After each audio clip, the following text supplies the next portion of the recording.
Shalom Aleichem mes amis, bienvenue pour le coaching de la semaine. On se retrouve avec un immense plaisir pour se renforcer et pour aller de l'avant. Rabotai, la question du jour. Est-ce que nous les Juifs, on a une clé donnée par Dieu pour abréger nos souffrances? Alors on peut parler de l'intensité des épreuves, de l'intensité des souffrances et aussi de la durée.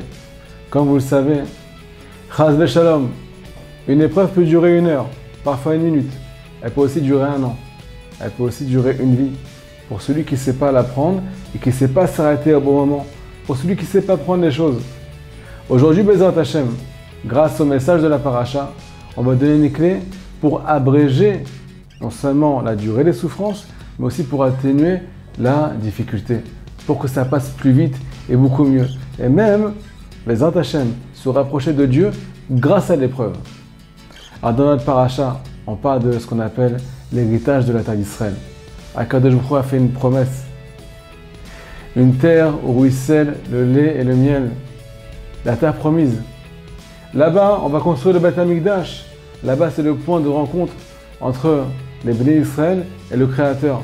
Donc automatiquement, c'est l'avenue du Mashiach. Sauf que cet événement a été repoussé à cause d'une plainte. À cause d'un lachon hara qu'on a fait sur la terre d'Israël. 12 explorateurs sont partis vérifier. Est-ce que la promesse de Dieu était valable?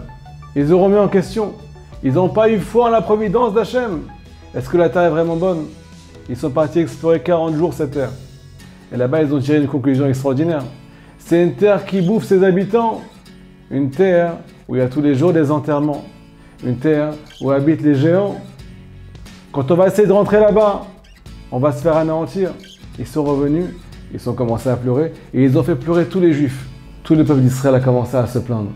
Et là, les amis, Akadosh Baruch Hu n'a pas supporté leur réaction.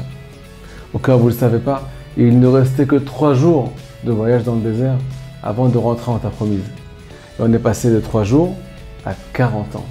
À Botaï, 40 ans de voyage dans un désert aride, avec des enterrements à tous les Tisha B'Av. Aujourd'hui, on est encore en train de pleurer à cause de cet événement. Si on s'en est sur le Beth Amikdash, tous les ans à Tisha B'Av, c'est à cause de cette plainte, il y a plusieurs milliers d'années. On est encore en train de souffrir de cet événement. Mais demande le Rabbi Migour une question magnifique, Rabotai, qu'on doit partager ensemble. Qu'est-ce que ça veut dire ça? Qu'ils auraient pu atteindre la terre promise en seulement 3 jours. La terre d'Israël, c'est une des choses qui est marquée dans la Gemara, qui s'acquiert avec souffrance.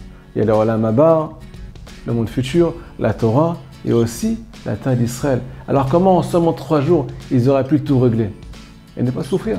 Rentrer, Bessimcha, en terre promise. Écoutez une réponse extraordinaire. Nous dit le Rabbi Migour, sache une chose, c'est que quand un juif il part en chemin, avec sa femme, avec ses enfants, avec des personnes à Botaï, 600 000 juifs, c'est sûr qu'ils auraient eu des petits soucis en chemin. C'est sûr que ça aurait été difficile. La fatigue, la soif, les nerfs, le manque de patience, tout ce qu'on peut imaginer. Toutes ces petites difficultés-là, s'ils avaient été prises avec amour, avec Emouna, s'ils auraient dit merci pour les petites difficultés, alors 3 jours à Botaï de petites souffrances prises avec amour auraient remplacé 40 ans de grandes souffrances avec plainte. Alors les amis, on arrive à une clé extraordinaire. Me dit le Rav Shalom Arouche, que son mérite nous protège et que Hachem lui envoie une immense guérison, Bezrat Hashem, pour tout le bien qu'il a fait à tous les Juifs de ce monde, par ses écrits. Écoutez cette parole magnifique. Un Juif qui se lève le matin et ça ne va pas dans sa vie, ça ne va pas comme il veut, ou bien ça fait des années que ça ne va pas. La seule raison, c'est parce qu'il s'est trop plaint.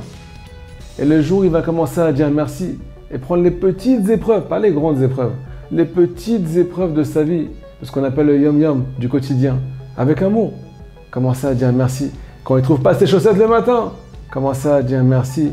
Quand ça ne va pas comme il veut, même quand il a des problèmes de shlom bayit, même quand ça ne va pas dans la parnassa, eh bien, automatiquement, il va adoucir la rigueur que Dieu a mis dans sa vie. Parce que Hachem, s'il nous fait la tête, c'est parce que nous aussi on lui fait la tête. Hachem Rabotai, c'est un miroir. Il est marqué dans Tehilim, Hachem Tzilcha. Hachem, c'est ton ombre. Si tu fais la tronche, qui viachol, alors, entre guillemets, lui aussi il fait la tête.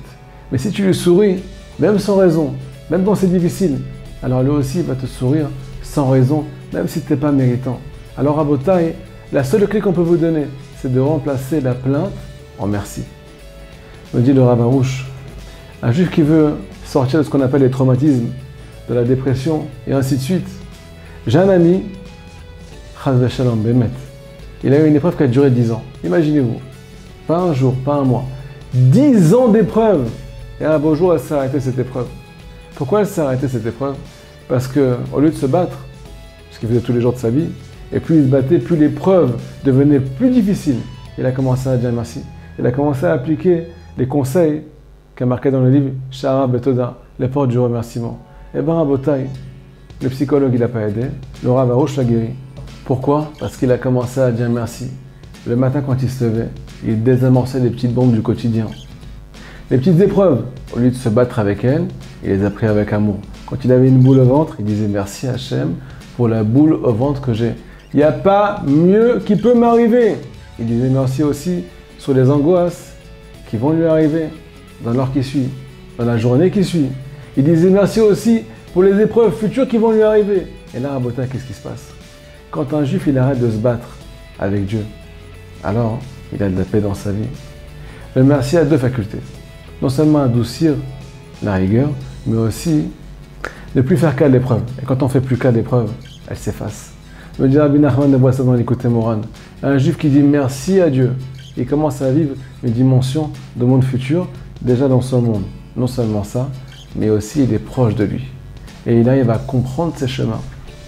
Qu'est-ce que Hachem attend de nous? Seulement nous rapprocher grâce au merci. Et si tu dis merci sur cette épreuve et que tu t'en sors, alors tu vas commencer aussi à dire merci tout ce qui t'est arrivé dans le passé et surtout ce qui peut t'arriver dans le futur. Et automatiquement, les angoisses s'envolent, les épreuves s'envolent et même si elles arrivent, elles ne restent qu'une fraction de seconde. Elles seront remplacées par un remerciement. Shabbat Shalom.